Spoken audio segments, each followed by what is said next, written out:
Bien, buenas tardes. Lo que hoy se me ha encomendado hablar es algunos aspectos sustanciales de lo que es la formalidad de los actos inscribibles respecto de las personas jurídicas distintas a las societarias. Para ello hemos previsto una agenda, ¿no? Estos son más o menos los puntos que deseo tratar con ustedes para poder abarcar la mayor información posible, ¿no?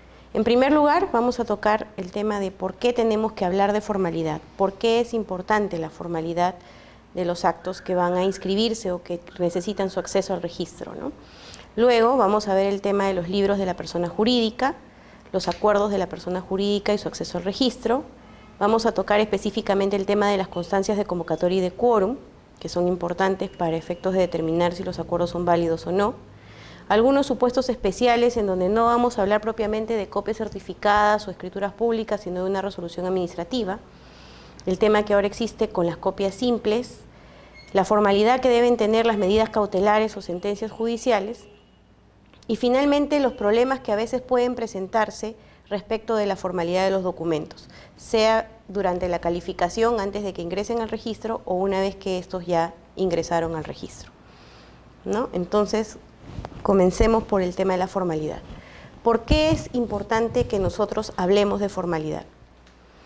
Para poder entender la importancia de la formalidad, primero nos tenemos que ir a la ley de creación del Sistema Nacional de los Registros Públicos y de la SUNARP, ¿no? Que es la 26366. ¿Qué es lo que nos dice acá?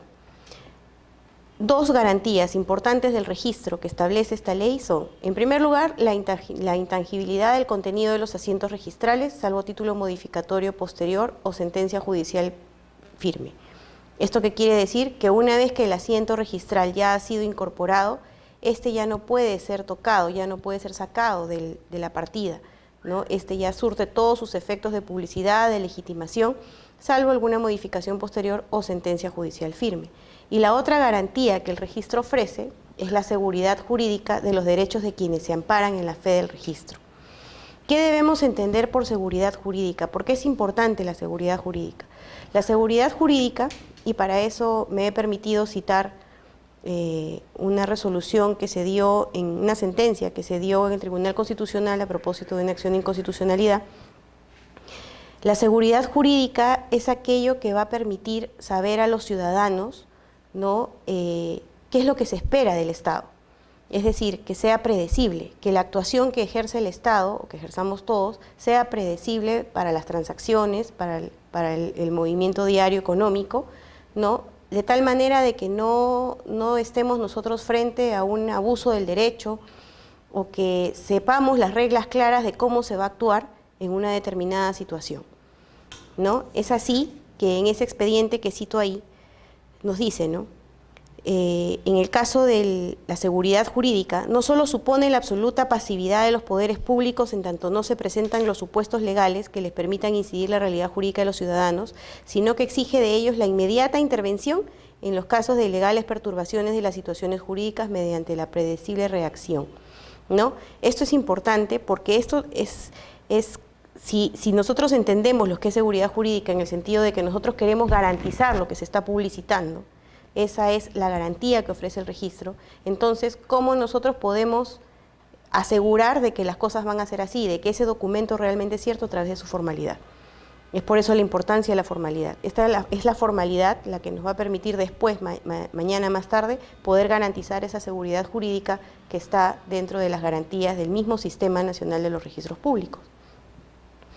Ahora bien, ¿dónde encontramos otro tema que nos vincula con el tema de la formalidad? El artículo 2011 del Código Civil, ¿no? Que nos habla de que la calificación supone la verificación de la legalidad del documento, en virtud del cual se lo solicita la inscripción, entre otros actos, ¿no? Y el 2013 que nos dice que el contenido del asiento registral se presume cierto y produce todos sus efectos mientras no se rectifique por las instancias registrales o se declare la invalidez, sea por un órgano judicial o un órgano arbitral, ¿no? Entonces, de aquí nosotros vemos la relación y la importancia de las garantías del registro, entre las cuales está la seguridad jurídica y la necesidad de verificar la legalidad de ese documento para que después, cuando éste acceda al registro, esa seguridad jurídica realmente pueda darse y se pretenda la intangibilidad de ese contenido. O sea, no buscamos de que después, mañana más tarde, lo estén modificando por una resolución judicial o arbitral. Lo que buscamos es que perdure, ¿no? Y esa sería una excepción, como vamos a ver más adelante. De otro lado, el artículo 2010 es el que nos define cómo es que se efectúa la inscripción, ¿no? Entonces, el 2010 del Código Civil nos dice: la inscripción se hace en virtud de título que conste en instrumento público, salvo disposición contraria.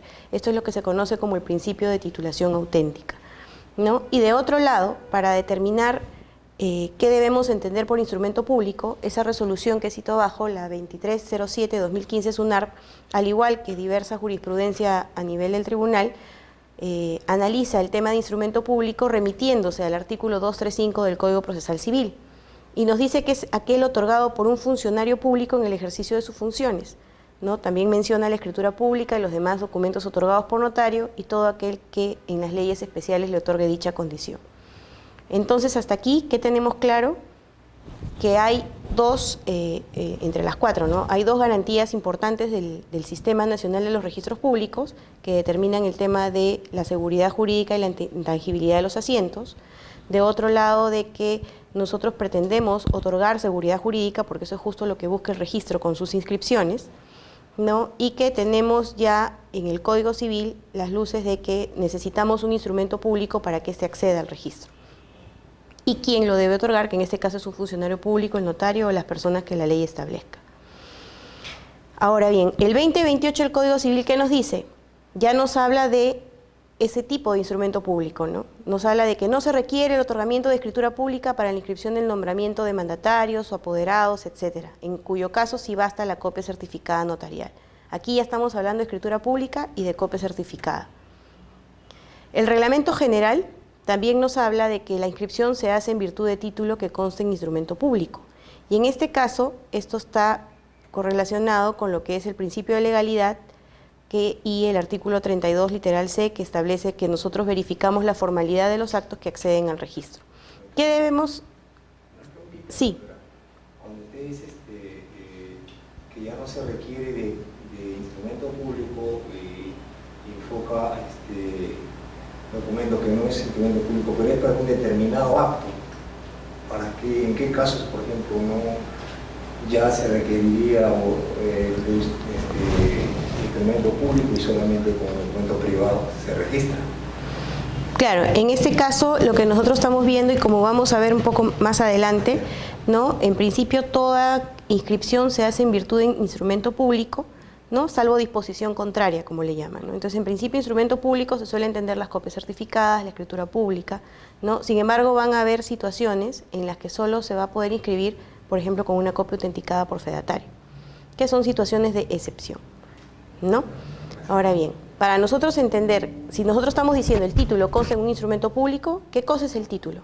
El título, nos dice el mismo reglamento, es el documento o documentos en que se fundamenta inmediata y directamente el derecho o acto inscribible y que por sí solo acredita fehacientemente o indubitablemente su existencia, ¿no? Y de otro lado, también nos hace mención a que forman parte del título o se consideran como parte del título aquellos documentos complementarios en donde, si bien no consta expresamente el acto que yo quiero inscribir, sí es necesario para efectos de que éste acceda al registro. Tal es el caso, por ejemplo, de las declaraciones juradas, ¿no? O las constancias, ¿no? Y también nos hace mención a las copias simples, que las copias simples no deben ser admitidas en la calificación registral, aunque vamos a ver un supuesto de excepción, ¿no? Pero en principio es esto, ¿no? El título es el documento en el que se fundamenta inmediatamente la inscripción, ¿no? El título nosotros lo podemos entender desde el punto de vista material y desde el punto de vista formal. El título material es aquel en el que contiene el acto en sí mismo que yo quiero inscribir. El formal es en donde está contenido ese acto que yo deseo inscribir. Ahora bien, también, ¿qué nos dice el reglamento? Nos dice, cuando las inscripciones se realizan en mérito de instrumentos públicos, estos deben ser traslados o copias certificadas, sea por notario o funcionario autorizado de la institución que conserve en su poder la matriz. Esto es importante entenderlo, porque no basta con que yo presente un documento y yo diga, ese documento, aquí está el acuerdo. No, tiene que tener una determinada formalidad. Y quien lo va a poder verificar, en este caso puede ser el notario, porque el notario va a tener a la vista, por ejemplo, el libro de actas y va a ver mi copia, va a ver que esta ha sido extraída de ese libro y sobre esa base va a emitir una certificación. O en el caso de las resoluciones administrativas, que ellos guardan, cada entidad guarda la resolución, ellos tienen en su poder la matriz y será el funcionario competente de esa autoridad administrativa la que me podrá expedir esa copia certificada de esa resolución que yo necesito, ¿no? Entonces, la inscripción en mérito de un instrumento público solo se fundamenta en traslados o copias certificadas por el notario o el funcionario autorizado de la entidad que tiene la matriz. Lo que interesa es quién tiene la matriz, quién se queda con la matriz. Y bueno, también dice de que los documentos requeridos para la inscripción serán aquellos que en cada reglamento puedan estar o disposiciones especiales que puedan estar por ley. Ahora bien, el reglamento de inscripciones de personas jurídicas, ¿qué nos dice? Este reglamento, su ámbito de aplicación es para las asociaciones, fundaciones, comités, personas jurídicas creadas por ley y todas aquellas distintas a las sociedades y a las empresas individuales de responsabilidad limitada.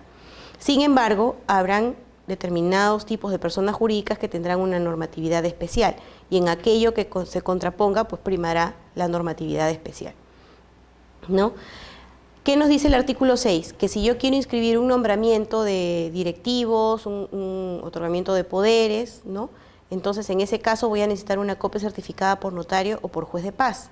Aquí ya tenemos a otro actor. Ya no nos estamos ciñendo solo al notario, sino también ya nos están haciendo mención al juez de paz. Y como vamos a ver más adelante, el juez de paz solo va a poder intervenir en determinados supuestos, ¿no?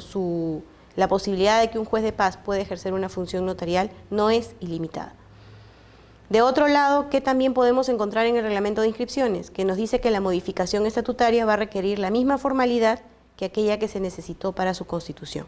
No necesariamente va a ser la escritura pública, puede ser una copia certificada, por ejemplo, ¿no? Y también nos menciona formalidades que debemos tener en cuenta en base al libro de actas. Entonces, todos estos documentos, tanto para su inscripción, para la modificación o para la misma Constitución, y la formalidad que debe tener el libro de actas es lo que vamos a ver ahora a continuación.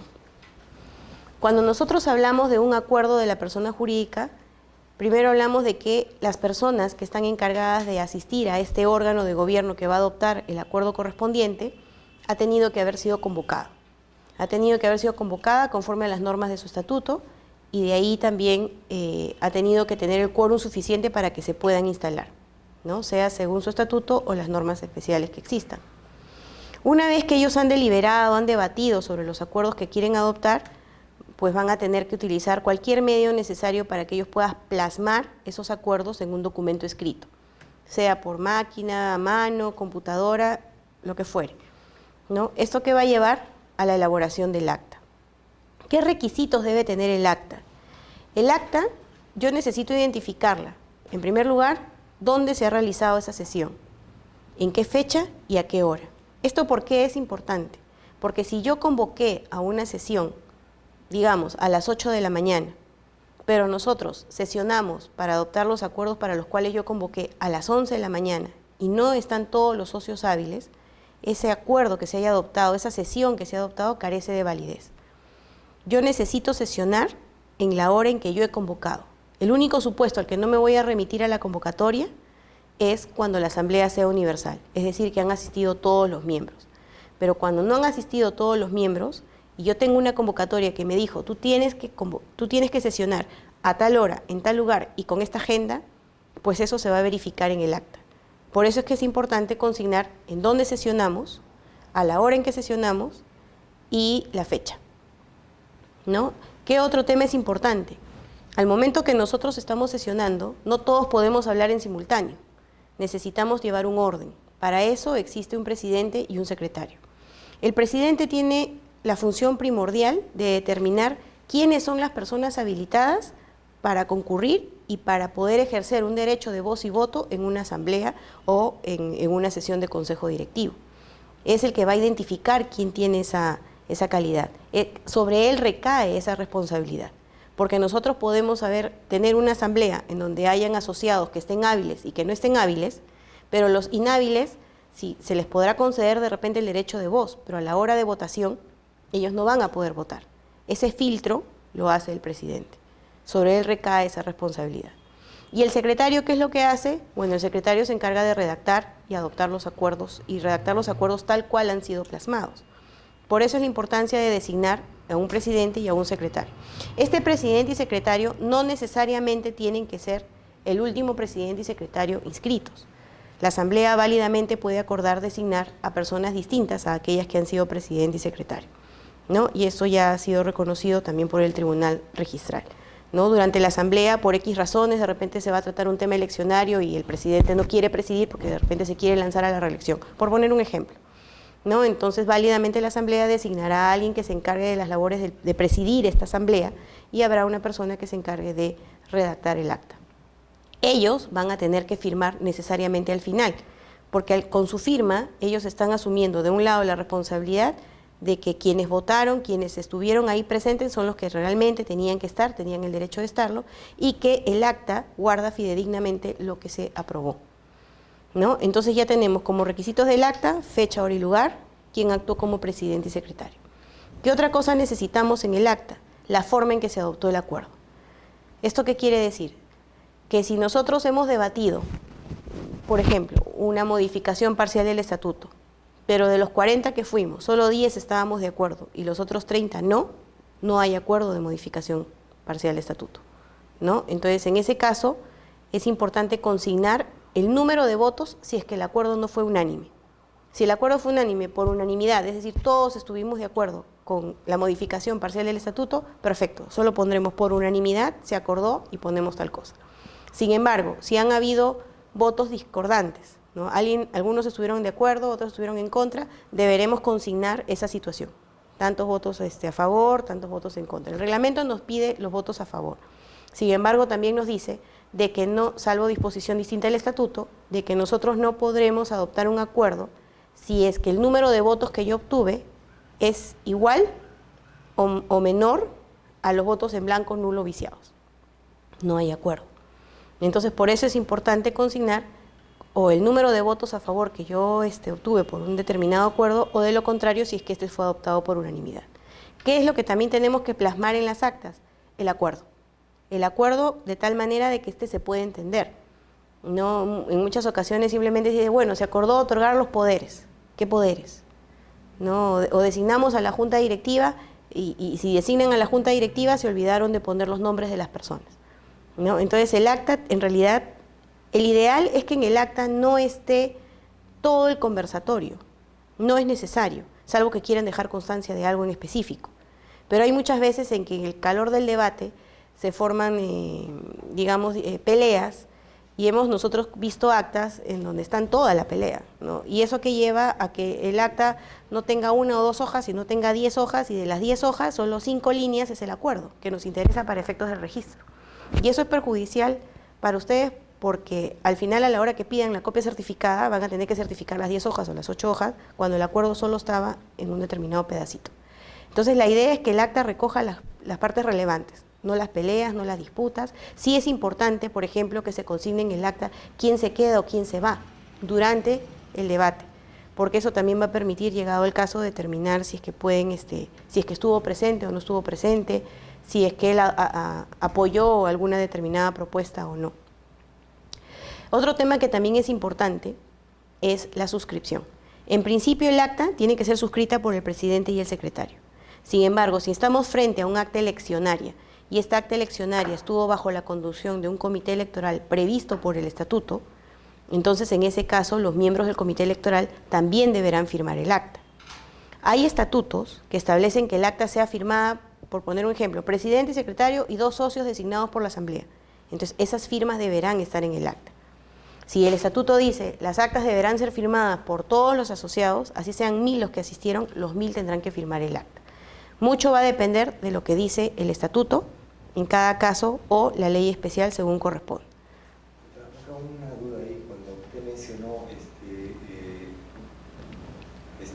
la convocatoria, naturalmente a veces en el estatuto siempre se pone que el presidente va, entonces Si el presidente no quiere convocarme, si usted se aplica una resolución del Tribunal Constitucional, que cualquier otra persona lo puede hacer. No, no estamos hablando de la convocatoria, sino del hecho de presidir la asamblea. La convocatoria la tiene que hacer quien el estatuto dice que lo debe hacer. Puede ser el presidente, de repente el estatuto dice el presidente y el secretario deben suscribir la citación. Entonces eso yo lo tengo que ver en la constancia, como lo vamos a ver más adelante. Lo que yo estoy hablando es cuando ya estamos en la sesión, ya estamos en la asamblea, ya estamos todos, somos como 50, pero alguien tiene que asumir la responsabilidad de presidir esta sesión, ¿no? De establecer quiénes son realmente los hábiles, cuáles van a ser los temas de agenda a tratar. Entonces quien va a establecer ese orden es el presidente. Puede ser el último presidente inscrito o vicepresidente, o puede ser alguna persona que la misma asamblea designe. Y adicionalmente un secretario, es decir, alguien que se va a encargar de redactar esa acta, ¿no? O sea, ya estamos hablando en el momento en que ya estamos nosotros instalados en la sesión. Exacto. Y es esa persona la que va a tener que firmar, ¿no? Porque al final él es el que va a asumir la responsabilidad de lo que está también en el acta, ¿no? Entonces todo eso es importante plasmarlo en el acta. ¿Qué otra cosa es importante consignar en el acta? Si estamos frente a una asamblea de elecciones, entonces tendremos que consignar en el acta quiénes han sido los miembros del consejo directivo elegidos, o junta directiva, o directiva comunal, o lo que fuere, ¿no? El periodo de funciones, cuáles son sus nombres, apellidos y sus DNIs. Si es una modificación parcial del estatuto, yo deberé consignar cuál es la redacción que está quedando como consecuencia de esa modificación que yo estoy aprobando. O sea, ese tipo de acuerdos deben constar necesariamente en el acta, ¿no? Ahora, una vez que yo tengo mi acta, ¿cómo hago para que ésta pueda acceder al registro? Porque ya esta acta ya contiene el acuerdo inscribible que yo necesito que al registro vaya, ¿no? Entonces, para eso yo necesito dos cosas. En primer lugar, que esta acta esté asentada en el libro correspondiente, y en segundo lugar, que esta acta revista la formalidad requerida. Esta formalidad va a poder ser, según el caso de la persona jurídica, una copia certificada o una escritura pública o una copia autenticada por fedatario, etcétera, ¿no? Entonces yo, para que esta acta, que yo ya la tengo aquí mecanografiada a mano o por computadora, acceda al registro, necesito incorporarla a un libro y que tenga la formalidad que el acto reviste. Entonces ahora vamos a pasar a hablar del libro o libros de la persona jurídica, ¿no? En el caso de los libros, la persona jurídica, en el caso de asociaciones, el Código Civil nos habla de mínimo 3 libros, ¿no? Que es el libro de actas de asambleas generales, el libro de actas de consejo directivo y el libro padrón de socios. Estos nombres pueden cambiar según el tipo de la persona jurídica. Por ejemplo, si estamos frente a una comunidad campesina, puede ser el libro de actas de asamblea general y el libro de actas de la directiva comunal. Ahí también voy a tener, en el caso de una cooperativa, voy a tener el libro de actas de asamblea general, el libro de actas del consejo de administración, el libro de actas del comité electoral, ¿no? Los libros van a llevar, como vamos a ver, el objeto precisado en su apertura, al momento en que este se legaliza.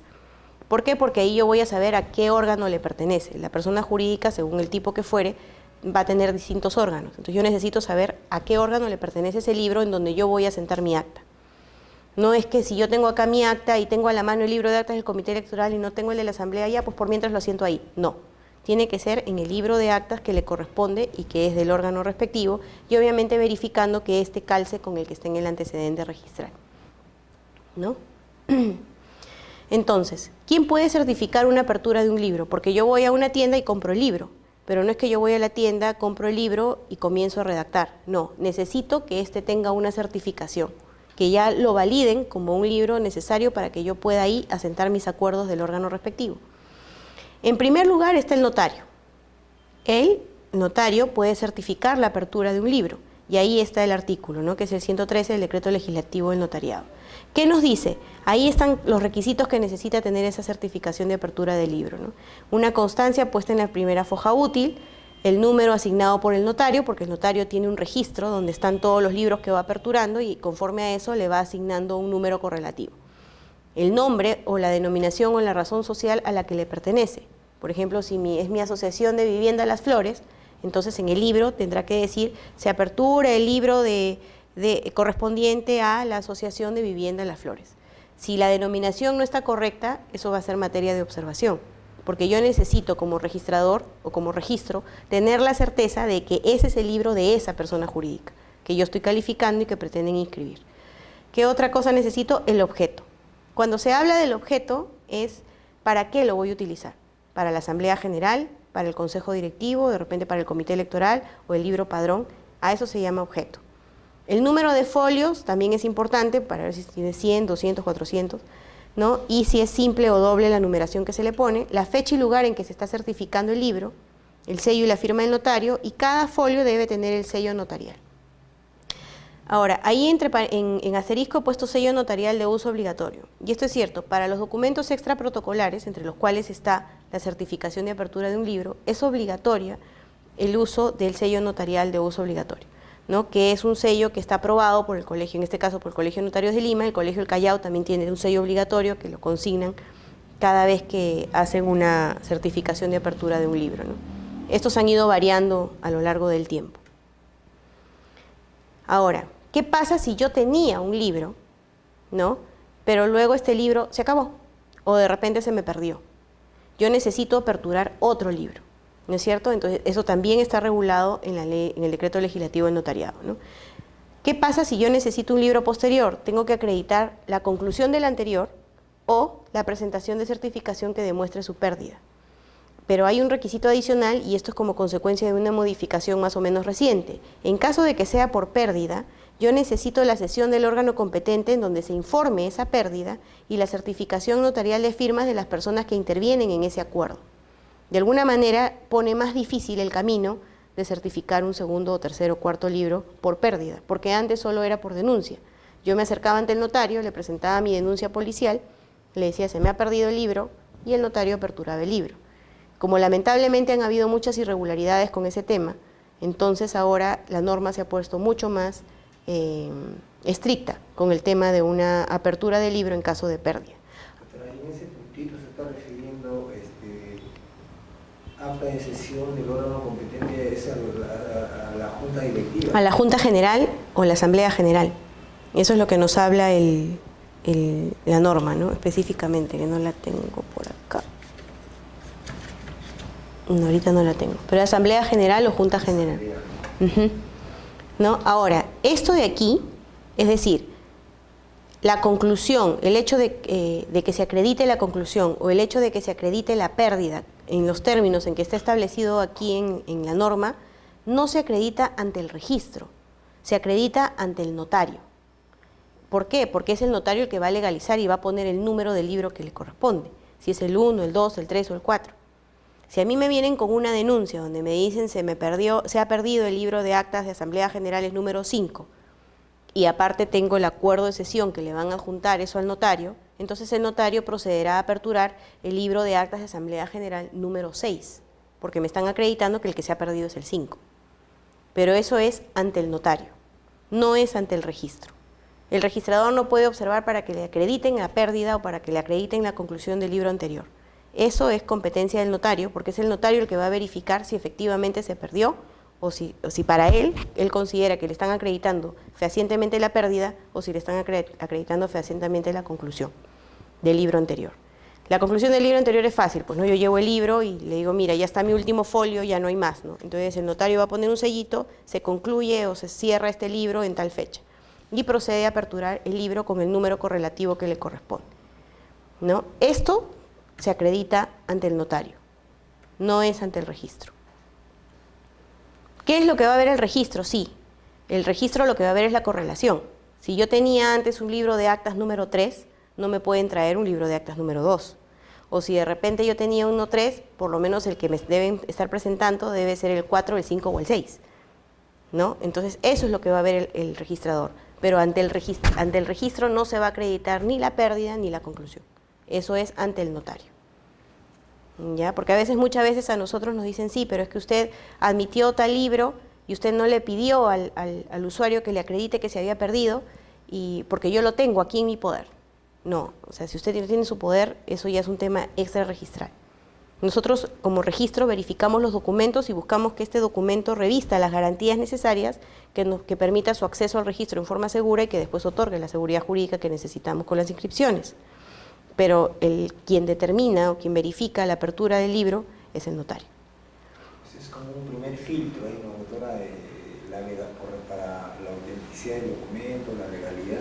Claro, en este caso el libro donde finalmente yo voy a sentar el acuerdo que yo quiero, ¿no? Ese libro sí necesita revestir determinadas formalidades que quedan bajo la competencia del notario. En este caso, notario. Pero ¿quién también puede certificar la apertura de un libro? También la puede certificar el juez de paz, ¿no? Y ahí están las normas que lo establecen, ¿no? Que es la Ley de Justicia de Paz con su reglamento y esa resolución administrativa 341-2014-CE-PJ, ¿no? Que es el reglamento para el otorgamiento de certificaciones y constancias notariales por jueces de paz. Ahora, el juez de paz no puede actuar en toda situación, ¿no? Hay dos consideraciones a tener en cuenta. En primer lugar, el carácter local. ¿Qué quiere decir esto? De que la persona que solicite la certificación debe domiciliar en el ámbito de competencia territorial del juez de paz, ¿no? Esa resolución que estoy citando ahí, en esa resolución, sí, el caso era más o menos de que era un juez de paz de Ventanilla, el que estaba legalizando o efectuando la actuación como notario, ¿no? O las actuaciones notariales correspondientes, pero la asociación estaba en Lima. Entonces el juez de paz no tenía competencia porque esa persona jurídica había sesionado en Lima y encima era de Lima, y esto estamos hablando de Ventanilla.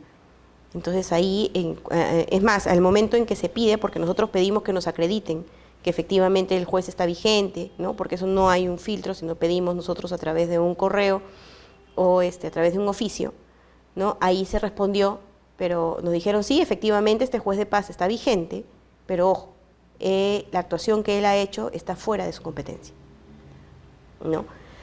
¿Qué otra cosa es importante? Que la certificación o constancia que realiza debe ser en base a un hecho que se realiza también en el ámbito de su competencia. Y otro tema, el carácter supletorio.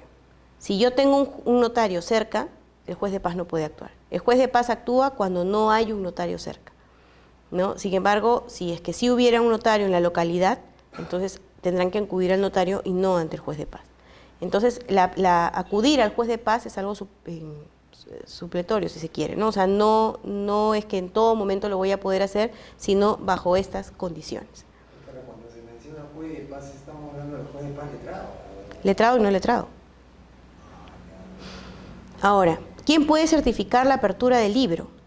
Ahí se ha movido un poquito, ¿no? En este caso estamos hablando del juez de paz y si se dan cuenta que son casi los mismos requisitos, ¿no? Que esté la primera foja útil del libro, que el nombre del que solicita y la relación con la entidad, precisar el objeto, el nombre, la denominación o razón social a la que pertenece, el número de folio, sello de firma del juez. De alguna manera es muy parecido a lo que debe consignar el notario. Y esto el juez de paz lo va a consignar en un libro un registro notarial, en un libro de actuaciones notariales, ¿no? Sin embargo, ¿dónde está la variación? En la forma de acreditar en caso de pérdida. En el caso del notario vimos que era un poco más complicado, ¿no? Pues necesito el acuerdo del órgano donde se informe que efectivamente se ha perdido el libro.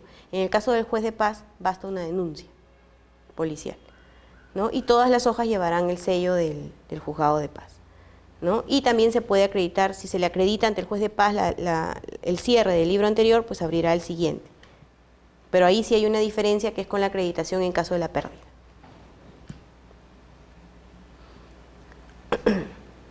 Ahora, hay un supuesto especial en el caso de certificación de libros y es en el caso de los sindicatos.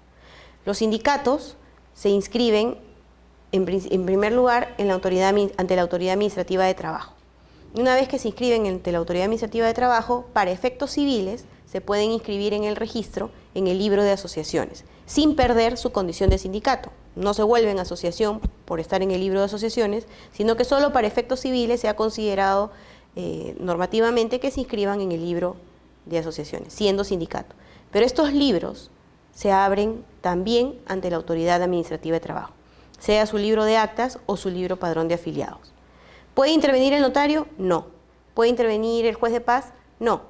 En el caso de los sindicatos, sus libros se aperturan siempre ante la Autoridad Administrativa de Trabajo correspondiente. Ahora, Hay temas importantes que debemos tener en cuenta respecto al libro de actas. Primero, el número correlativo con relación al antecedente. ¿Por qué? Que era lo que comentábamos hace un momento. Si yo tengo un libro de actas número 3, yo no puedo ahora decir o presentar otro libro de actas número 3 que ha sido legalizado en una fecha distinta, o un libro de actas número 1. Tiene que ser el número 3. ¿Cuál es el error común que se suele cometer? De que a veces van ante el notario para que legalice el siguiente libro porque se les acabó, porque se les perdió, pero se omite consignar el número correlativo. Entonces me presentan un libro que ha sido legalizado en el 2016, pero dice libro de actas de Asamblea General, cuando yo ya tengo en el antecedente otro libro de actas de Asamblea General. Entonces este deberá ser el 2, el 3 o el 4, pero no va a poder ser el 1, como ya lo tenía, por ejemplo, en el antecedente, ¿no? Entonces es importante ver el número correlativo con relación al antecedente. La utilización del libro ya no legitimado en el registro es otro problema. ¿Qué sucede? Hay ocasiones en que no se lleva en forma ordenada la documentación de la persona jurídica y se perdió el libro. Yo hago mi denuncia, hago todos los pasos, abro un nuevo libro, este libro lo presento al registro, ¿no? Ya es mi libro 3 por pérdida del 2, y así se inscribió en el registro. Pero va pasando el tiempo, ordeno la casa y lo encontré. Mira, encontré el libro 2 anterior y todavía tiene hojas, y lo usan. Lo usan, asientan ahí sus acuerdos, sacan la copia certificada, lo presentan al registro. ¿Qué le va a decir el registro? Este libro ya no está legitimado. Tú ya acreditaste ante el registro de que tienes un libro 3. Yo no puedo volver al libro 2 porque me quedaron fojas y me lo encontré. No, ya te quedaste con el libro 3, porque has hablado de la pérdida, por ejemplo, ¿no? Entonces yo ya no puedo utilizar un libro que ya no está legitimado en el registro. ¿Qué otro tema es importante? Utilización de un libro anterior al que dio mérito el antecedente registral inmediato anterior, ¿no? Que es un caso parecido, ¿no? Hay ocasiones en que, bueno, en principio, para abrir un libro de actas, yo debo acreditar la conclusión o la pérdida del anterior, pero han habido ocasiones en que han llegado al registro y luego el usuario explicaba de que lo que pasa es que yo vi que mi acta ya se iba a acabar, mi libro de actas, y yo precavido fui y abrí de una vez el otro, cosa que ya una vez que terminaba me iba al otro, pero no se daban cuenta de que al momento en que acreditaban ante el registro, por ejemplo, una asamblea del 15 de noviembre del 2015 estaba sentada en su libro de actas número 4. Y luego ellos venían con un acta del 15 de marzo del 2016, asentada en un libro de actas número 5, o sea, sí había la correlación, el anterior a 4, este era 5, pero que había sido legalizado el 3 de abril del 2015, o sea, mucho antes. Porque por precavidos lo abrieron, pero no se legitimó en el registro y ya no va a poder entrar ese libro, ¿no? Entonces, por eso es que es importante ver el tema de la compatibilidad con el antecedente registral. ¿Cuál es otro problema que también se da con el objeto del libro? Con el tema del libro de actas es con el objeto. En principio, el objeto debe estar especificado. Libro de actas de Asamblea General, libro de actas de Consejo de Administración, de Consejo de Vigilancia, Comité Electoral, etc. Sin embargo, ¿qué nos dice el reglamento de inscripciones en el artículo que se cita? Nos dice de que si el estatuto lo admite, porque lo que dice es que los libros pueden llevarse en forma junta, o sea, el libro de actas de Asamblea, los acuerdos de Asamblea General con Consejo Directivo, yo los podría llevar en un solo libro, salvo que el estatuto me disponga lo contrario. Entonces, ¿qué debo ver en el estatuto? Hay ocasiones en que el estatuto dice, ¿no? Los libros de la asociación son libros de actas de Asamblea General, libro de actas de Consejo Directivo. En ese caso, yo no puedo llevar en un solo libro ambas.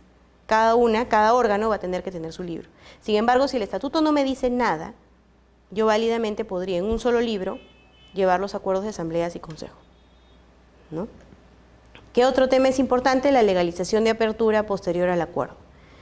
¿Qué es lo que a veces ocurre? Como vimos en el dibujo anterior, ya, yo utilicé la computadora, ¿no? Redactamos todo el acta, ya la firmamos todo, y el libro, no hay libro. No, ya se acabó el libro. Ya, entonces mañana, pasado mañana, se acerca el presidente del notario para pedir la apertura del libro siguiente. Pero ese libro ya va a ser legalizado con fecha posterior al acta. Nosotros estamos sesionando hoy estamos 18 de mayo del 2016, pero yo mi libro lo voy a abrir el 20. Entonces, ¿qué va a pasar? Sí voy a poder utilizar ese libro, no va a haber problema. Sin embargo, en ese caso voy a necesitar dejar una constancia, una anotación. El presidente que esté vigente a la fecha en que se va a adherir esta acta a este libro que yo he legalizado con posterioridad, va a tener que decir, ¿no? Dejo constancia que esta acta está siendo asentada en este libro el 20.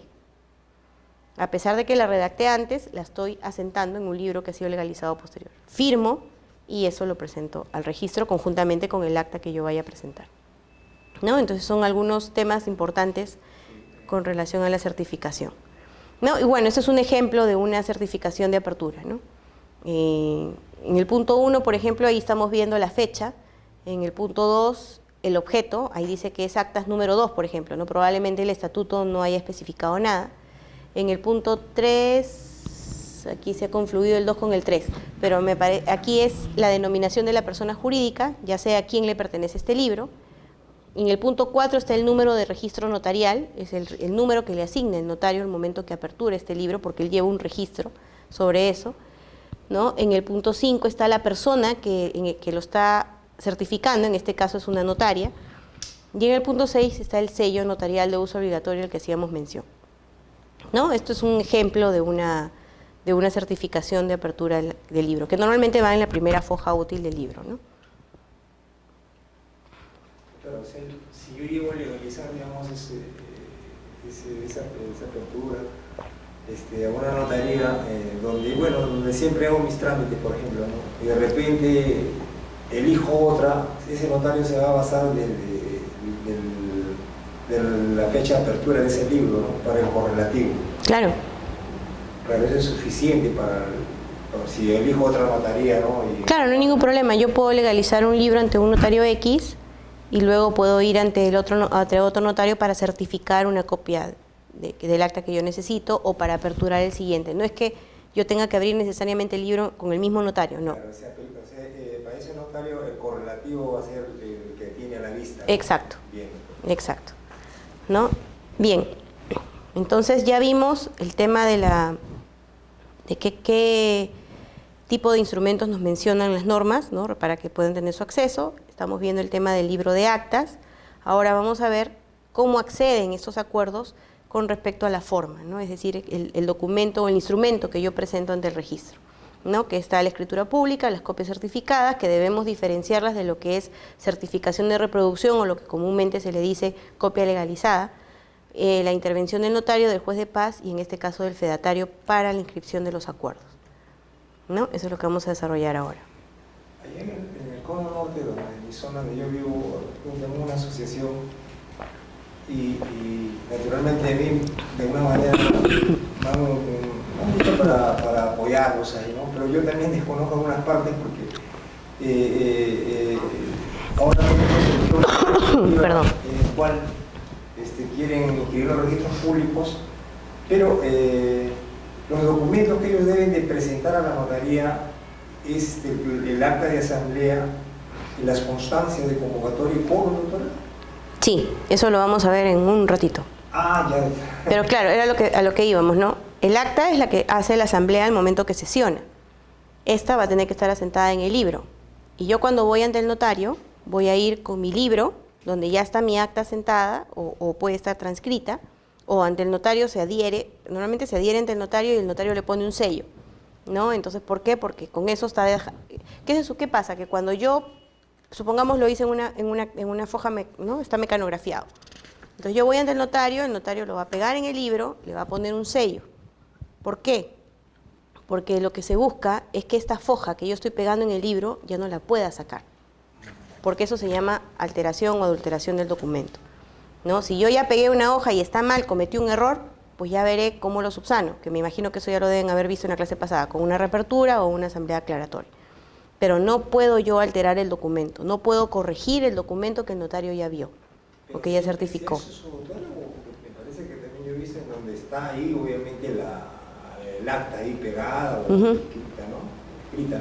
Pero eso del sello, la notaría de selección ya de cada director. Normalmente cuando a nosotros nos han llegado al registro está ahí el sello, porque lo que de alguna manera busca, o sea, ¿qué pasa si yo le pongo el sello así? Va a quedar aquel pedacito. Entonces yo ya no lo puedo jalar, porque cuando lo vuelvo a pegar, ¿y qué pasó con el otro pedacito? ¿No? Entonces es una forma de garantizar de que esta foja yo después no la voy a sacar y voy a cambiar el contenido. Sí, claro, seguridad también. Exacto, ¿no? Aparte que no se puede, ¿no?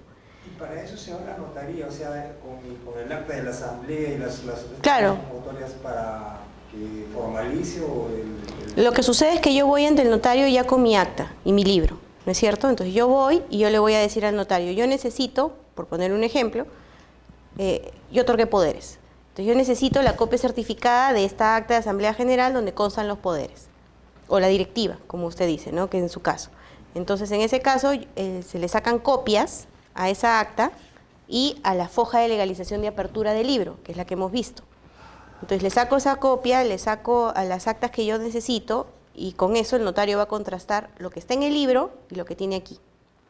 Entonces va a ver que sí coincide, que sí calza, y atrás va a poner, ¿no? Se certifica que los folios 5, 6 y 7, ¿no? Corresponden al libro de actas de asambleas tal, legalizado en tal fecha, de tal notario, con registro tal. Firma. Eso es una copia certificada. En la copia certificada yo menciono de dónde estoy sacando esa acta. El notario me está dando fe de que estos folios realmente le pertenecen a ese libro que dice que le pertenece. O sea, concretamente en la legalización, de todas maneras, tiene que referirse, digamos, a la primera hoja del libro. Claro, necesariamente. Para saber, pues, de dónde está saliendo. ¿No? Exacto, de dónde está saliendo. Para eso es que recurren siempre a la notaría, ¿no? Cuando se elige una directiva o actos que se claro. De esa manera, y eso ya una vez que llega la notaría, ya el documento sale para los registros públicos, ya para lo presenta. Exacto, ¿no? Con las formalidades que ahorita también vamos a ver. Gracias. ¿Ya? Ahora, cuando hablamos de los documentos que necesitamos para que estos acuerdos accedan al registro, vamos a hablar del documento, el documento que tiene más fuerza, pues un documento protocolar de alguna manera, ¿no? Que es la escritura pública. La escritura, en principio, yo necesito la escritura pública para el acto de constitución de una persona jurídica y una modificación estatutaria. Sin embargo, hace un momento vimos que también el reglamento nos decía de que la modificación estatutaria deberá revestir la formalidad que requirió para el momento de su constitución. Entonces, en principio, se constituye una persona jurídica por escritura pública, pero hay normas de excepción, porque hay normas especiales. Este es el caso, por ejemplo, de las cooperativas. Las cooperativas se inscriben ante el registro a través de una copia certificada. El acto constitutivo es a través de una copia certificada. Entonces, su modificación estatutaria también tendrá que ser por una copia certificada. ¿La pueden presentar por escritura pública? Sí, no hay ningún problema. Sin embargo, no hay nada de malo en que lo presenten por copia certificada. No le vamos a exigir la escritura pública porque la norma no se lo pide. A diferencia de asociaciones es expreso. La Constitución se efectúa por escritura pública. Entonces, cualquier modificación al estatuto necesitará una escritura pública. En el caso de cooperativas, su acto constitutivo o de constitución es por una copia certificada. Que después yo modifico el estatuto de la cooperativa y lo quiero hacer por escritura pública, no hay ningún problema. Pero eso es una formalidad, porque yo le quiero dar una formalidad mayor. Pero en sí la copia certificada cumple la misma función en el caso de cooperativas. En el caso de las organizaciones sociales de base o OSB, como se consigna ahí, por ejemplo, las organizaciones sociales de base, que son los clubes de madres, comité de vaso de leche, etcétera, ¿no? Ellos tienen una directiva especial. Estas se constituyen por copia autenticada por fedatario de la institución, de la zona registral correspondiente, o por notario. Entonces, yo ahí no necesito escritura pública. Tranquilamente puedo presentar una copia autenticada por fedatario o por notario. En el caso de los CAFAE, por ejemplo, se inscriben por resolución administrativa, ¿no? Entonces, no necesito insertar esta resolución administrativa en una escritura pública, sino que esa resolución administrativa va a tener que estar certificada por el funcionario competente que tiene en su poder la matriz. Normalmente esta es una entidad, la entidad tiene su CAFAE, ¿no? Y el titular del pliego es el que constituye el CAFAE, entonces la entidad va a tener una persona que está encargada de certificar aquello que emite. Esa resolución administrativa por la cual se constituye el CAFAE, ahí sí podrá ser será la resolución suficiente la que me permita, no la tengo que insertar en escritura pública. Si quiero de repente inscribir la aprobación del reglamento interno del CAFAE, la norma nos habla de copia autenticada por fedatario de la zona registral o notario. Entonces no hay una formalidad de escritura pública. El otro supuesto son las personas jurídicas creadas por ley, porque éstas se inscriben por su ley de creación y el estatuto normalmente se inscribe por una copia certificada, no se le exige escritura pública. En el caso de las comunidades campesinas o nativas también, su constitución es por una resolución, y en el caso una resolución de reconocimiento, y en el caso de sus acuerdos es por copia certificada por notario o por copia certificada por juez de paz o fedatario, ¿no? Y cuando modifican sus estatutos tampoco necesitan la escritura pública, o sea, son supuestos de excepción. ¿Por qué he dejado para el final el sindicato? Porque en el caso del sindicato, antiguamente sí se calificaba, no se pedía escritura pública, porque el sindicato también cuando se inscribe ante la autoridad de trabajo es por copia certificada. Sin embargo, lo que hacíamos antes sí era calificar todo el documento. Calificábamos la copia certificada del acta de Asamblea General donde constaba la elección de la directiva sindical. Ahora ya no. ¿Por qué? Porque en el caso de los sindicatos ya tienen una inscripción ante la Autoridad Administrativa de Trabajo. Entonces el registro no puede cuestionar lo que otra instancia administrativa ya vio. En esos supuestos lo que nosotros vamos a verificar es la resolución que emite, que normalmente suele ser una constancia de aprobación automática, ¿no? Donde dice que ahí precisan de que se ha incorporado al registro, ¿no?, de sindicatos la directiva tal, con de tal mandato y con tales datos, ¿no? Entonces, en ese supuesto nosotros vamos a ver que ese documento, ¿no?, esa constancia, en este caso administrativa, revista las formalidades correspondientes, sea expedida o emitida por funcionario competente, pero ya no entramos a calificar más allá, porque el resto ya lo vio la Autoridad Administrativa de Trabajo, ¿no? Entonces esas son las normas de excepción. La escritura pública es un instrumento público protocolar, ¿no? En el decreto legislativo del notariado vamos a ver todas las características que debe tener la escritura pública, porque tiene una introducción, su cuerpo y su conclusión, y cada una dice qué es lo que hay que hacer. Sin embargo, hay cosas importantes a tomar en cuenta, ¿no? En el caso de la escritura pública, como nos dice el 51 del decreto legislativo del notariado, es todo documento matriz incorporado al protocolo notarial, autorizado por el notario y contiene uno o más actos jurídicos, ¿no? En este caso, por ejemplo, ¿no?, en una escritura pública yo podría consignar la modificación parcial del estatuto y aun cuando no es la formalidad necesaria, podría también estar la elección de un consejo, el otorgamiento de poderes de un órgano de gobierno. Cuando el artículo 6 del reglamento de inscripciones nos dice que para la inscripción del nombramiento de apoderados, representantes, etcétera, se requiere la copia certificada. Esto no quiere decir de que no podamos presentar por escritura pública, sin embargo la escritura pública siempre es más costosa, ¿no? Entonces en ese supuesto va a depender mucho criterio de la misma persona. Si es un otorgamiento de poder de una persona representante de la asociación o de la persona jurídica a otra, ahí sí va a tener que revestir la formalidad de una escritura pública, ¿no? ¿Qué otra cosa es importante tener en cuenta? La identidad del otorgante. Con las modificaciones que han existido, lo que nos dice es que en el instrumento público protocolar, el notario debe dejar expresa constancia de las verificaciones a las que refiere el presente artículo o la justificación de no haber seguido el procedimiento. ¿A qué refiere esto? Esto refiere a de que el notario debe consignar de que efectivamente a él le han acreditado la identidad de esta persona que está compareciendo en la escritura pública. Puede ser con su DNI, ¿no?, y verificando sus huellas, ¿no?, a través del sistema de comparación biométrica. Si es que esta no funciona, puede ser con su DNI y la consulta en línea a través de la RENIEC.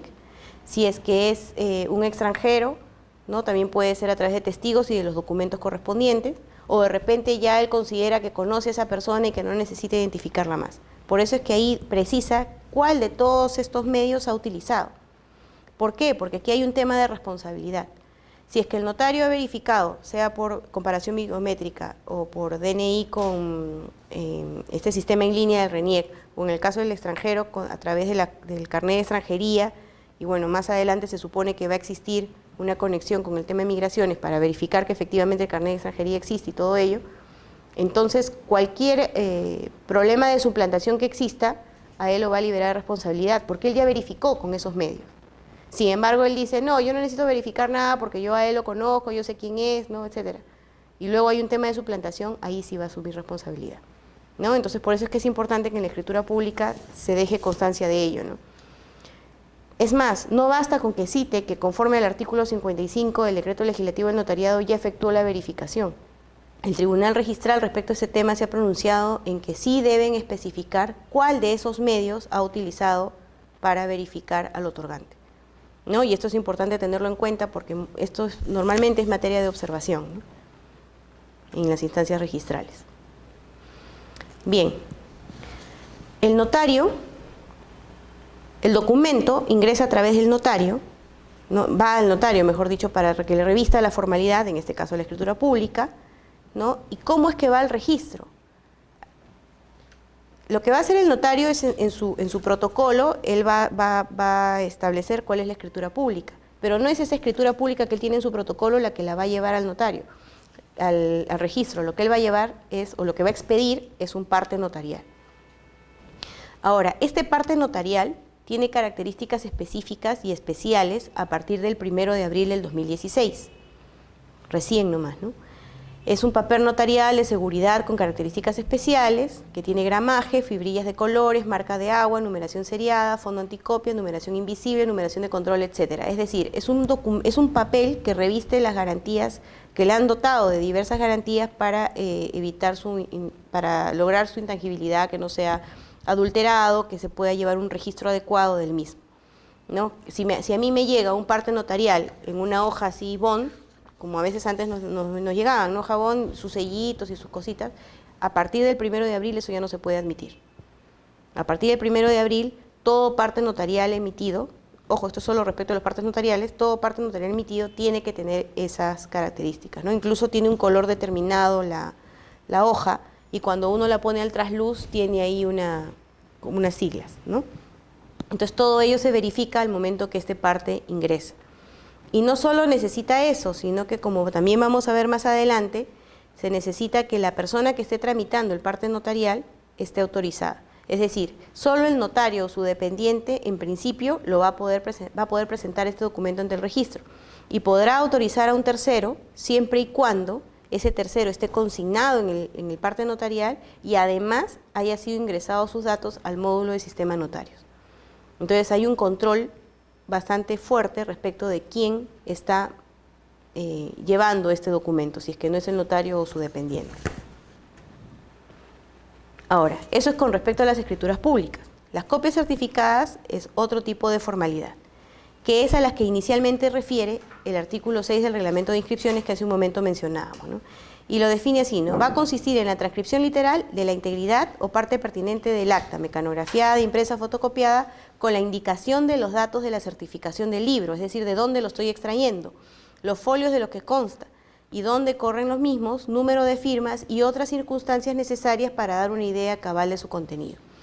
La copia certificada no necesariamente va a ser una copia, es decir, yo tengo una forma de expedir esta copia certificada, es que yo le saco copia a las actas, a las fojas que yo quiero, con la foja de legalización de apertura del libro, voy al notario, el notario lo contrasta y él pone en su sellito, certifico que los folios tal y tal, están de tal libro, etcétera, ¿no? Esa es una forma. La otra es a modo de transcripción notarial, es decir, el notario, el mismo notario, hace una transcripción, donde deja constancia, certifico, ¿no?, haber tenido a la vista el libro de actas de Asamblea General número 8, perteneciente a la asociación Los Claveles, legalizado ante notario tal, etcétera, y que en la foja 50 y 51 está sentada el acta de Asamblea General tal, ¿no? Entonces, y comienza la transcripción. ¿Cuál es la diferencia? Hace un momento les comentaba de que muchas veces hay actas en donde el 80 o 90% del acta son las disputas que tienen entre los mismos asociados y el acuerdo solo está en 5 líneas. Si yo la pido como copia, ¿no?, si yo le saco copia, le voy a tener que sacar copia a los 10 folios y que el notario me certifique los 10 folios, porque ahí va a estar. Sin embargo, cuando es transcripción notarial, sí se puede hacer la transcripción solo de la parte pertinente, solo de aquello que yo quiero que vaya al registro, ¿no? Por ejemplo, en un acta de Asamblea General tengo 3 hojas en donde están todas las discusiones habidas y por haberes que pudieron existir. Luego está el acuerdo de modificación estatutaria. Luego hay un acuerdo de otorgamiento de poderes y finalmente está mi acuerdo de elección de junta directiva. Pero de repente yo lo único que quiero es inscribir la junta directiva, yo no quiero lo demás. Si yo lo presento en copia, pero yo quiero copia certificada, pero copia, ¿no? O sea, no transcripción, sino sacándole fotocopia. Legalizada, ¿no? Copia legalizada. No, o sea, es copia certificada. Pero yo presento, o sea, yo fui ante una fotocopiadora, le saqué fotocopia a toda mi acta para que el notario me certifique cada folio. Si yo hago eso, pero solo quiero inscribir la junta directiva, lo que voy a tener que hacer es en la rogatoria, formular reserva, solo se inscriba la junta directiva. Sin embargo, si yo lo hago a modo de transcripción notarial, lo que va a suceder es que yo le voy a decir al notario, solo quiero que me transcriba, obviamente la parte principal del acta, los requisitos que le identifican, solo quiero que me transcriba el punto correspondiente a la junta directiva y la suscripción del acta. Entonces ahí el notario solo va a certificar la parte correspondiente, que en este caso sería de repente el folio 10, es el único que tiene eso, ¿no? Y lo presenta ya todo mecanografiado. Esa es una copia certificada a modo de transcripción notarial, ¿no? Donde el notario solo ha certificado la parte pertinente. Lo puede hacer todo también, ¿no? Pero son dos tipos que suelen haber que se suelen presentar. Ahora, el artículo 104 del Decreto Legislativo del Notariado también nos habla de lo que debemos entender por una certificación, ¿no? Que nos dice que es la transcripción literal o parte pertinente del acta y demás documentos, con indicación en su caso de la certificación del libro o hoja suelta. Siempre nos tenemos que remitir al libro. Si yo simplemente veo un documento donde el notario me dice es copia fiel del original, eso no es una copia certificada. La copia certificada es aquella que me va a decir de dónde están sacando esa acta. Si simplemente me presentan esta acta y me dicen es copia fiel del original, ok, lo único que me está diciendo el notario, bueno, yo tuve a la vista el original y sí, es igualito al original, pero con eso él no me está diciendo que esta acta ha sido extraída de un libro determinado. Eso no le consta al notario. Cuando es una copia certificada, sí, porque ahí él me tiene que decir, esta acta está sentada en tal folio de tal libro, que ha sido legalizado ante tal notario. Todos esos datos me los va a decir en la certificación. Y eso es lo que la diferencia de la certificación de reproducción. Una certificación de reproducción, o lo que se conoce como copia legalizada, solo da fe de que es igualito a su original. Nada más. Sí, este documento es tal cual el que yo vi, ¿no? O sea, yo le saco copia a esto y el notario le va a decir, sí, esta foja es igualita, pero no le va a constar ni a él ni a los que tengan el documento de que esta foja ha sido extraída de algún lugar. Eso sí sucede con la copia certificada, ¿no? Entonces, eso hay que tener mucho cuidado, porque a veces van ante el notario y le piden, quiero una copia certificada, y le preguntan, ¿quiere copia certificada o certificación? Porque alguna vez me pasó, pero en mi caso yo sí conocía las diferencias, ¿no? Entonces, pero para una persona que de repente no lo conoce, va a decir, bueno, que esté certificado. ¿Solo certificado? Ok. Y le van a dar una copia legalizada. Y eso usted lo presenta ante el registro y el registro simplemente le va a decir que con ese documento no va a poder inscribir. Necesita una copia certificada. Sí, doctora, para que quede claro para mi conocimiento, cuando yo me imagino copia legalizada, que digamos, es una legalización en el notario, donde el notario dice copia fiel del original. Claro. La certificación ya es una transcripción con fe de algunos datos más, ¿no? Claro, donde me va a decir de dónde está sacando esas fojas. O sea, necesariamente me va a remitir al libro donde está. Eso es lo que se exige en los registros públicos. Exacto, la copia certificada. En el caso que le estoy contando de esto, de mi junta directiva, que ellos han hecho la asamblea y estaban juntando la de quórum y constancia de convocatoria, ellos, ¿eso es otro tema para presentar? Claro, ellos lo que van a presentar, por ejemplo, para la inscripción de una junta directiva, al igual que para la inscripción de un otorgamiento de poderes o de algún representante, ¿no? Van a pedir la copia certificada por notario. En la copia certificada, ¿yo qué debo ver? Yo cómo sé que lo que me está dando a mí el notario es una copia certificada. Yo lo voy a saber porque ahí me va a decir en un sellito o en una transcripción, en lo que fuere, ahí me va a decir, esta acta ha sido extraída de los folios tal, tal y tal, del libro de actas de Asamblea General, por ponerle un ejemplo, que ha sido legalizado ante notario en tal fecha. Va a poner una fecha en que está emitiendo esa certificación y su firma. Y adicionalmente va a consignar a quién está autorizando para que lo presente ante el registro, si es que no lo va a hacer él. Yo estaba entendiendo, doctora, de que pensé de que estas actas, estos documentos iban a legalizarse, por legalizado, y también sacarle copia a la primera hoja y también legalizar eso. No es así entonces, ¿no, doctora? No, es que no es legalizar el término, sino certificadas. Son copias certificadas. Porque igual se va a necesitar la foja primera. Igual la va a necesitar. Porque el notario lo que va a hacer es, con la foja primera y las fojas que yo quiero que él certifique, el notario va a ver, sí, efectivamente este es el libro, estas son las fojas, y yo atrás voy a dejar constancia, o en alguna parte va a dejar constancia. Exacto. Exacto. ¿Ya? Eso es importante, porque a veces un mar de dudas dicen, ¿cómo? Y estamos confundiéndonos con eso, puede sacarle copia y legalizar, no es así. Va a tener obviamente a la vista estos documentos, pero va a certificar. Claro, con un sello donde va a llenar datos o lo va a poner ¿no? mecanografiado, etcétera, ¿no? Son distintos métodos que utilizan, ¿no? También las copias certificadas pueden ser por juez de paz, pero como hemos dicho, eso va a depender del ámbito de localidad del juez y siempre y cuando no haya notario cerca. Caso especial de los sindicatos, como ya hemos también comentado, nosotros no calificamos el documento, sino calificamos la resolución administrativa, o en este caso la constancia de aprobación automática, que sea expedida por el funcionario competente, la autoridad de trabajo, y si en caso, en esa constancia de aprobación automática, no están todos los elementos que me permitan a mí determinar la conformación de la Junta o cuándo fue elegida, etcétera, ahí recién acudiré a una copia certificada, pero solo para que consten esos datos, no para calificar. Porque la calificación ya la hizo la autoridad de trabajo y yo no puedo cuestionar lo que una autoridad administrativa ya hizo, ¿no? Y en el caso de la actuación de los fedatarios, que es por ejemplo el caso de las OSBs o de los CAFAES, el fedatario lo que va a dejar es constancia, ¿no?, de que tal y tal foja ha sido extraída de tal libro. Pero eso es específicamente para el caso de las organizaciones sociales de base o cuando un CAFAE quiere aprobar su reglamento interno o quiere ratificar un reglamento interno, ¿no?, en esos supuestos. La actuación de los fedatarios es única y exclusivamente cuando la norma así lo admita, si no, no. No es que yo, asociación, pueda presentar una copia autenticada por fedatario, no, no puedo hacer eso. Son flexibilizaciones que se hacen a la formalidad en sí misma, pero en base al tipo de persona jurídica frente a la cual estamos, ¿no? En este caso, por ejemplo, las organizaciones sociales de base, que son organizaciones que buscan un tipo de ayuda alimentaria, que son de escasos recursos, obviamente ellos no tienen las condiciones económicas para estar gastando en un notario. Entonces se flexibiliza el tema y se le dice, ok, vas a poder acudir ante el fedatario de la zona registral. Pero esto no va a aplicar en todos los casos.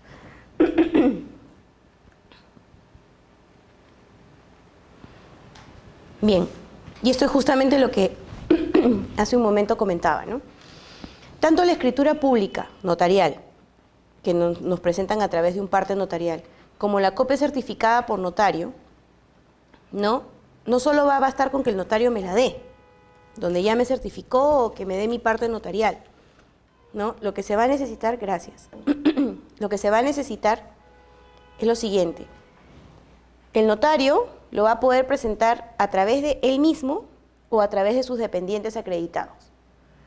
O, de lo contrario, en forma excepcional, va a poder autorizar a algún tercero, que la misma persona que está tramitando el documento le diga, ¿no? Pero sea sus dependientes acreditados o sea el tercero, tiene que estar en el módulo sistema de notario. Es un módulo que lo manejan tanto el notario como el registrador, al cual tienen acceso ambos. Entonces, si yo tengo mi copia certificada por notario, el notario me va a decir, ¿lo va a presentar usted ante el registro público? Sí. Entonces, se lo puedo presentar yo. Y de repente usted no desea que se lo presente el notario. No, yo quiero ir y yo quiero llevar mi acta, asegurarme de que mi acta está entrando en el momento que yo quiero al registro y que no le falta nada. Porque hay personas que también son así, ¿no? O sea, que necesitan cerciorar, ver con sus ojitos que efectivamente el documento está entrando tal cual ellos lo están dando.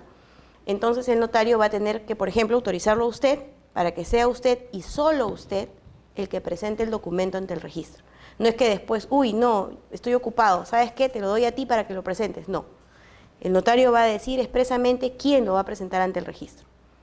Esa persona, ese nombre, va a estar en la certificación. Y adicionalmente, cuando ya llega en manos del registro, el registrador lo que va a ver es que efectivamente ese nombre que me aparece ahí también esté en el sistema, en el módulo sistema notario. Perdón. ¿Qué pasa si yo expido la copia certificada, me la da el notario y no le autoriza a nadie? Simplemente me la entrega, porque no necesariamente yo pido una copia certificada para presentarla al registro. De repente yo quiero una copia certificada porque la voy a presentar ante alguna otra autoridad, no necesariamente el registro. Pero luego digo, mejor aprovecho en inscribirlo de una vez y me voy y lo presento. El registrador se lo va a tachar, porque no está la autorización a ese tercero. Cada vez que nosotros queramos ir ante el registro, ¿no?, para presentar estos documentos, escritura pública, copia certificada, va a ser necesario que esté la autorización a ese tercero, si es que el notario o sus dependientes no lo van a hacer. Y si es el notario o su dependiente el que lo está haciendo, también el registrador ingresará a ese módulo sistema notario y verificará dos cosas: que el notario exista y que ese dependiente realmente esté acreditado. Si ese dependiente no está acreditado, tampoco podrá acceder al registro y se procederá a la tacha, ¿no? Estos son disposiciones... Doctora, eso también se da en los casos de los poderes. Sea una familiar que el Estado se nos ha mandado un poder para que acá lo inscriben, pues, ¿no? O sea, había relaciones en los registros públicos y no había puesto la persona que iba a presentar el documento. Ya. O sea, le dijeron a los registros, como no ha puesto, tiene que venir ella, o en su defecto, o mandar otro poder. No estaba consignada la persona que lleva el presentante o algo así. Claro, es que si lo ha hecho ante el cónsul, sí. Porque si lo ha hecho ante el cónsul del Perú en el extranjero, tiene que ceñirse a las normas específicas, ¿no? Que en este caso sí, pero si es un poder que se ha otorgado, que han otorgado. Yo tengo un familiar en Chile, quiere que vean su testado y le están delegando un poder. Poder de persona natural. Claro, igual, también se le va a pedir la certificación. A pesar de ser apoderado, también debo tener para presentar la documentación esa. Claro, si le están otorgando. Ahí como presentante del documento, ¿no? Claro, si están otorgando el poder ante cónsul, sí. Los registros públicos me van a observar, usted no está acá consignado como presentante, por tanto, no lo van a inscribir, seguro. Claro, o sea, pero como le digo, ese es en el caso que haya sido otorgado el poder ante cónsul, que es lo más probable, ¿no? Porque si es ante un notario de allá, no. Para la vía consular. Claro, ahí sí. Porque el cónsul ejerce las funciones notariales, pero se ciñe a las disposiciones que existan al respecto, ¿no? Si fuera por una escritura otorgada ante un notario extranjero, entonces ahí nosotros no le podemos exigir que él incorpore algo que no está en sus normas, ¿no?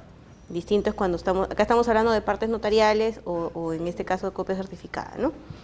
Esto de aquí está vigente desde el 27 de septiembre del 2015, también es reciente, ¿no? Esto se ha dado como parte de las normas que se están dando a través de la institución, no solo en la institución, ¿no? Sino en general, porque esto implicó una modificación del decreto legislativo del notariado a través del MINYUS, porque lo que se busca justamente es dotar ese documento que nosotros vamos a ingresar al registro, también esté dotado de seguridad jurídica, ¿no? De tal manera de que cuando ingrese, la seguridad jurídica que se pretende a través de la inscripción esté garantizada, ¿no?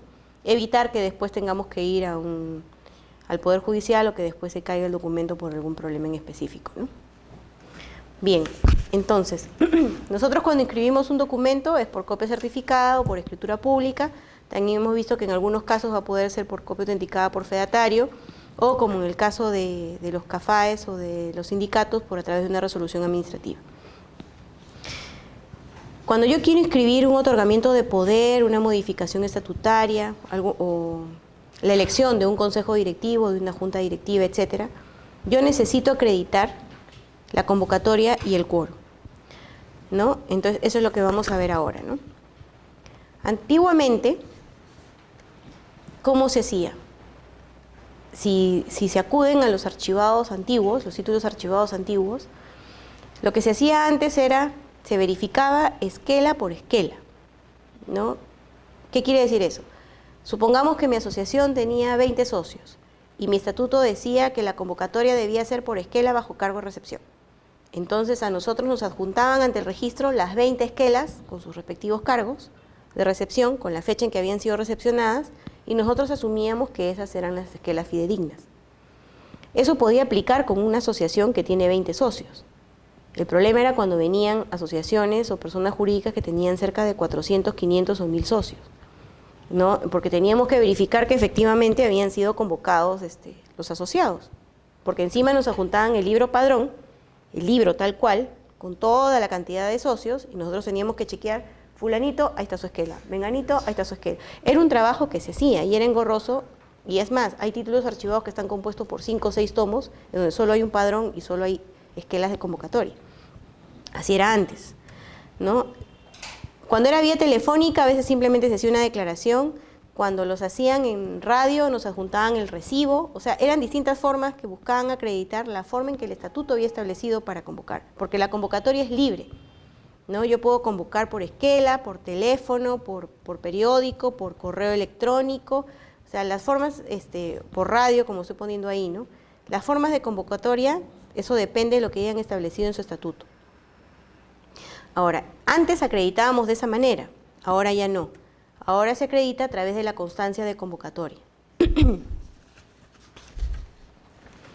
Y la constancia de convocatoria está regulada en los artículos, principalmente, ¿no? En los artículos 16, 51 y 54 al 56 del reglamento.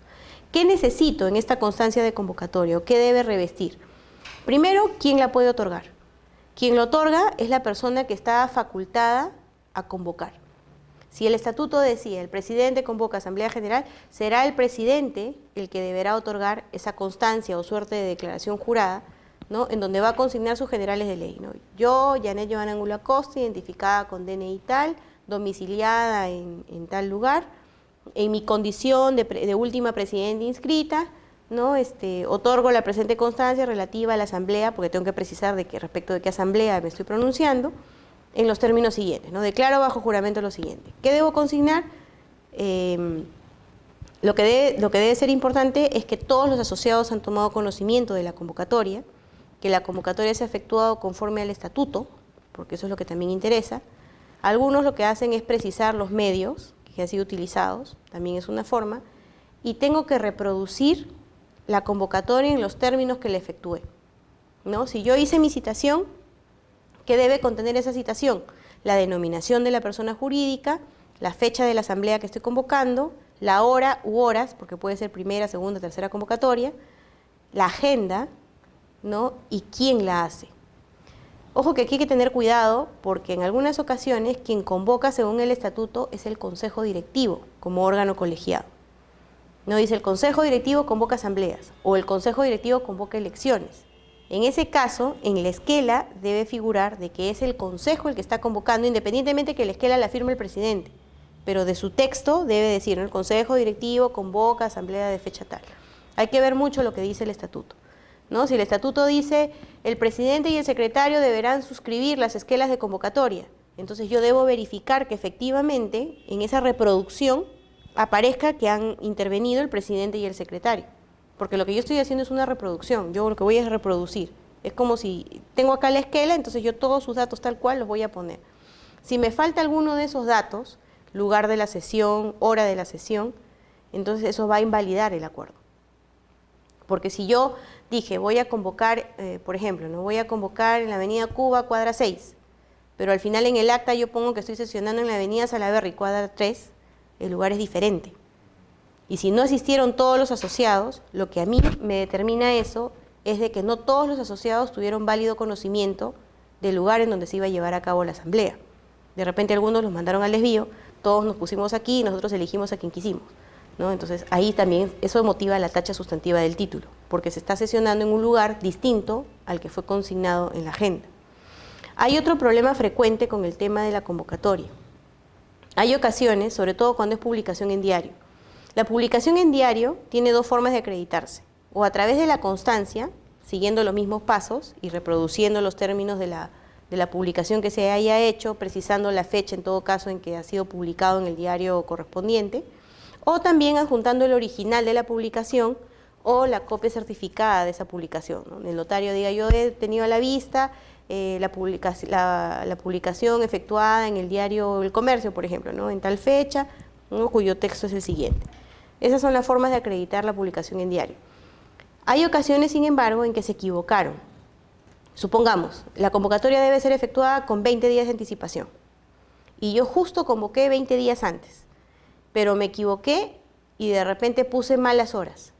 Y luego aparece una fe de ratas, ¿no? Que la hicieron 5 días después, ¿no? Y la fe de ratas dice, donde dice 8 a.m. debe decir 8 p.m., por poner un ejemplo. ¿En qué momento yo entiendo efectiva la convocatoria o que todos los asociados tomaron conocimiento? Con la fe de ratas. Porque cuando yo la hice aquí, mi convocatoria decía que iba a ser a las 8 de la mañana. Y 5 días después estoy aclarando, por si acaso no va a ser a las 8 de la mañana, va a ser a las 8 de la noche. Pero aquí ya no había la anticipación.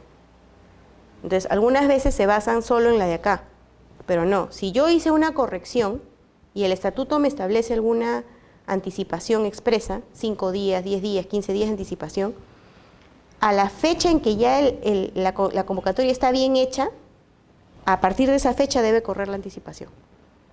Y eso es lo que yo siempre debo tener en cuenta al momento que yo veo, ¿no? La anticipación es importante. Si mi estatuto dice que yo debo convocar con 5 días de anticipación y yo por una situación de emergencia convoqué con 3, eso va a motivar la tacha del título.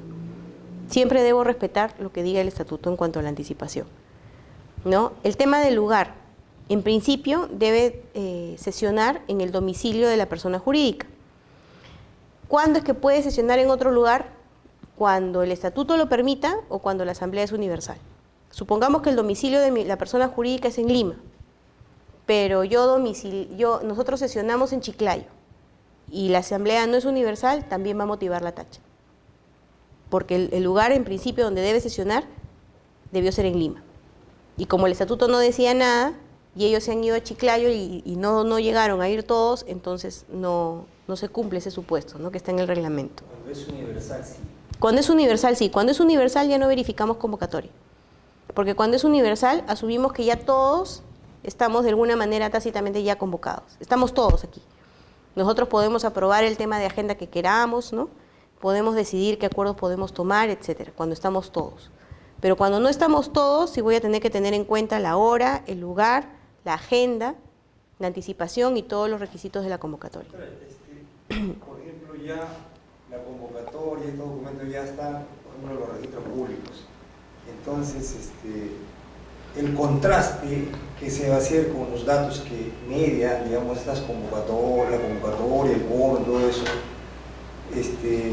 va a ser con el antecedente que ya está, que ya se, digamos, los registros, ¿no? O sea, con el estatuto que está inscrito. Yo estaba preguntándome cómo, pero ya pues tienen la base, entonces ahí el que está dando fe es el presidente o el que está facultado para firmar estas declaraciones, ¿no? Claro, o sea, la persona que otorga la constancia, él está dando fe, está declarando bajo juramento, ¿no?, porque tiene responsabilidad civil, penal y administrativa, está declarando bajo juramento que esa convocatoria ha sido efectuada en los términos que él dice, ¿no? Y sobre esa base nosotros vamos a verificar el estatuto de la persona jurídica y vamos a ver si efectivamente se ha efectuado conforme al estatuto. Si no se ha efectuado conforme al estatuto, dependiendo del tipo de error, porque si se equivocaron en una letra, no es que vamos a tachar el título, ¿no? Pero sí, si es que omitieron el lugar o sesionaron en un lugar distinto, o de repente entre primera y segunda convocatoria, según el estatuto, deberían haber 2 horas.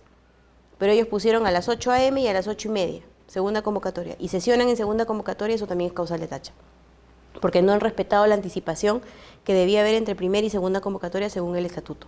O sea, esas son pautas que siempre tenemos que ver en el estatuto. Por cada persona jurídica que nosotros calificamos, tenemos que verificar primero su estatuto. Y lo mismo deberían hacer las personas jurídicas cuando sesionan. Están ahí, en mi asociación, por ejemplo, la redundancia, la asociación quedó acéfala.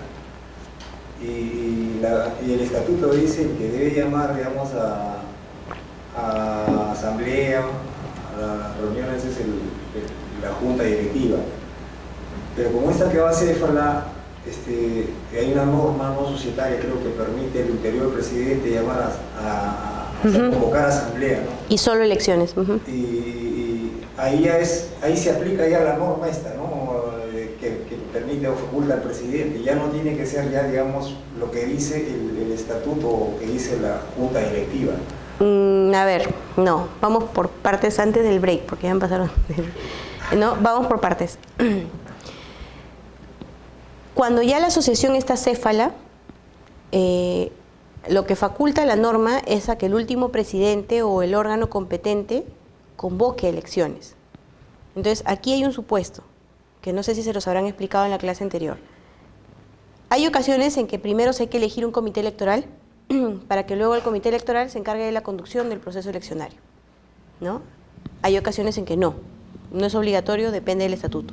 Donde sí es obligatorio, por ejemplo, es en cooperativas, porque en cooperativas sí está previsto que exista un comité electoral. En el caso de asociaciones normales, por ejemplo, u otro tipo de personas jurídicas, no es obligatorio si es que el estatuto no lo prevé, ¿no? Entonces, supongamos, el estatuto me dice que el comité electoral, debo elegir un comité electoral para que éste conduzca el proceso eleccionario. Y a la vez el estatuto le otorga a este comité electoral, por ponerle un ejemplo, facultad de convocatoria de elecciones. Entonces, en ese supuesto, yo primero deberé celebrar una asamblea general, que la convocará el presidente o el consejo directivo según corresponda, así ya no esté en funciones, para que se elija ese comité electoral, y luego el comité electoral convocará elecciones. Hay otro supuesto, que el comité electoral debe ser elegido por el consejo directivo. Así dice el estatuto. No le atribuye esa facultad a la asamblea, sino se le atribuye al consejo.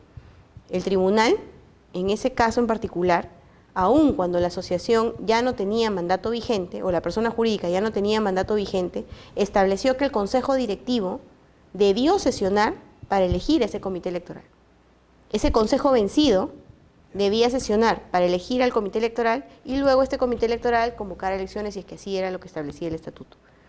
¿No? A eso iba, o sea, no es que se exoneren los plazos, que se exoneren las anticipaciones, no se exonera la anticipación. Si el estatuto dice que debo convocar elecciones con 30 días de anticipación, así la asociación esté acéfala, el último presidente podrá convocar, esa es la legitimidad que se le da, vas a poder tú actuar, pero solo para efectos de elecciones. Si tienes que elegir primero un comité electoral, lo elegirán, pero si tienes que ir de frente, vas de frente, pero respetando los plazos que establece el estatuto, respetando la formalidad. Si el estatuto dice debo publicar en diario, entonces publicarán en diario la convocatoria. Si debe ser por correo electrónico, será por correo electrónico. O sea, se respetan los medios de convocatoria, se respeta la anticipación, ¿no? Ese tipo de cosas sí se respetan. Lo único que hace el reglamento, ¿qué es? Que no quede acéfala la asociación. Lo que se busca es que no quede acéfala. Entonces, para que no quede acéfala, le atribuye al último presidente u órgano que sea competente para convocar, para que pueda convocar elecciones y haga las convocatorias que se necesiten para el efecto, como por ejemplo de repente elegir primero un comité electoral, ¿no? Ahora, cuando el comité electoral no tiene atribución de convocatoria, sí se permite que en una sola asamblea se pueda elegir el comité electoral y a la vez se elija ya al consejo directivo, pero siempre eligiendo el comité electoral. No es que porque ya estemos acéfalos, obviamos al comité electoral y de frente elegimos al consejo, no. Tengo que primero elegir al comité y luego elijo al consejo, si es que el estatuto lo prevé. Claro, en ese aspecto, doctora, tendría que ceñirse a lo que dice el estatuto, ¿no? A lo que dice el estatuto. Claro. Bueno, hacemos un break y ya...